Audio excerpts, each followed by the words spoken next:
Okay, think about this for a second. That little ping on your phone payment received.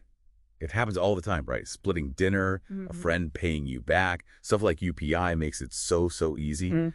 But, like, have you ever actually paused and thought, where did that digital money start its journey before it hit your account? It's a really good question. And honestly, it's becoming more and more important in the super connected financial world we live in now. The convenience is fantastic, obviously, but sometimes it kind of hides the risks, potential risks that can be pretty significant. Exactly. And that's what we're diving into today, those hidden dangers. Specifically, what can actually happen if you accept online payments from people or sources you just don't know. We've got this online article. It's almost like a public service warning, really. And it really highlights why being a little careful goes a long way with our digital money.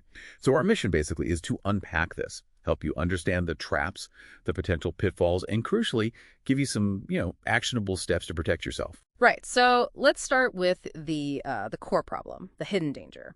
The article we looked at is pretty blunt. It urges everyone, and I mean everyone, to think twice before randomly accepting UPI or other online payments. And what's really interesting is the why. It points out this basic challenge online. Often there's just no proper way to verify if the sender's digital payment is clean or fraud-free. And that seems to be where the real trouble can kick off. Even if you had zero idea the money was dodgy, maybe it looked like someone sent it by mistake, or it was a tiny payment for something you vaguely remembered selling online. You could still end up in, well, hot water if those funds get flagged later, disputed, fraudulent, whatever. The immediate hit, your bank account, it could get frozen. Hmm. And that really shows you something about how modern digital finance works, the speed, the links between everything. It's great for convenience, but boy, does it amplify problems. One bad transaction can infect your whole financial network. And the article goes broader too. It warns about moving funds around, even between your own accounts or to family, especially if the original money came from, unclear sources or lots of different random senders. Wait, really? Moving money between my own accounts? That sounds like it should be the safest thing ever. I know, it feels counterintuitive, right? But the article is crystal clear on this. It says, if there's any chance of fraud-linked money involved, once such funds are triggered, all connected accounts may get frozen. It's a bit of a wake-up call, those digital breadcrumbs. They're easy to follow, and the fallout can spread fast. It's not just about one transaction anymore. Wow. Okay, that definitely makes you think twice about just hitting accept on any random UPI notification, doesn't it? I'll admit I've probably done that without a second thought before. Okay, so let's get into some specifics.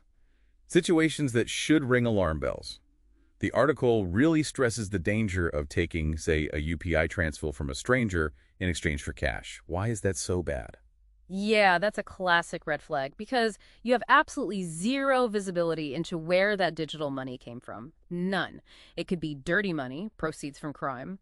And by taking it and giving out cash, you might, without even realizing it, be helping launder money. And if those digital funds get traced back to something illegal, your account is suddenly part of that whole mess. Okay, makes sense. The article also warns us to avoid unauthorized fund transfer facilities such as some cyber cafes.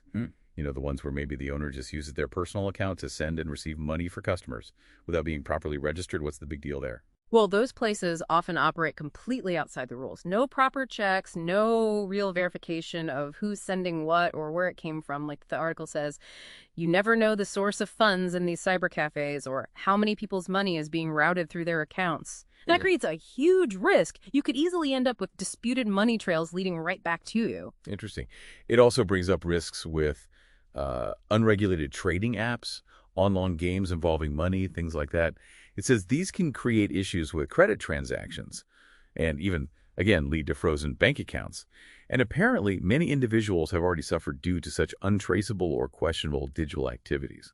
Why are these platforms risky? Well, basically, these unregulated platforms often just don't have the same security or monitoring systems that, say, a proper bank has to have. It makes them easier targets for fraud.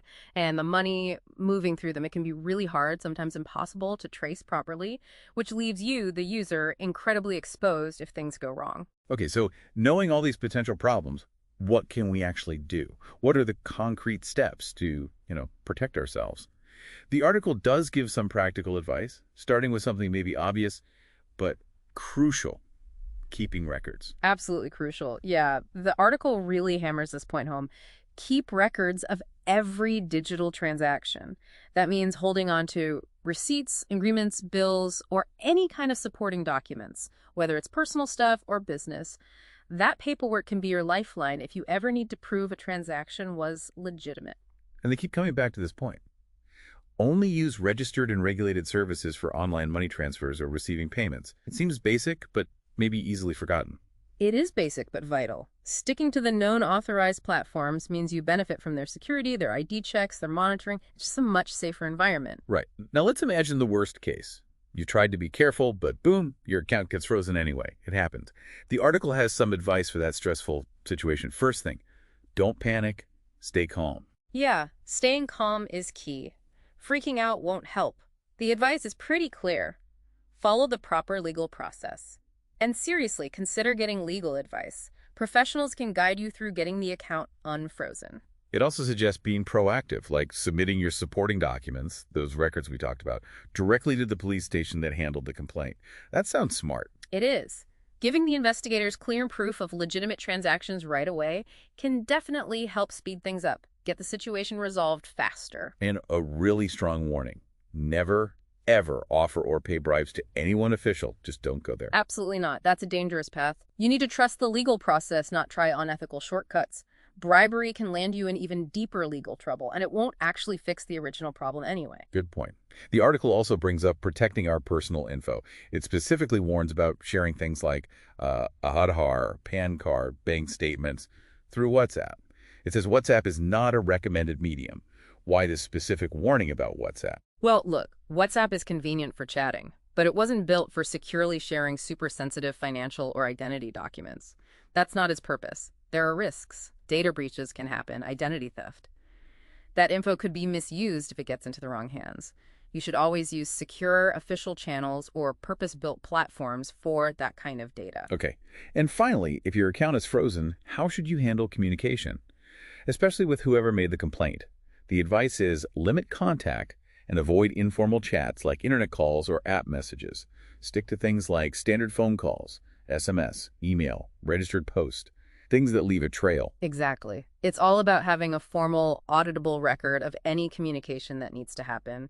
Informal chats can be easily twisted, or they just don't provide solid proof if things escalate legally. You need that paper trail or digital trail. Right.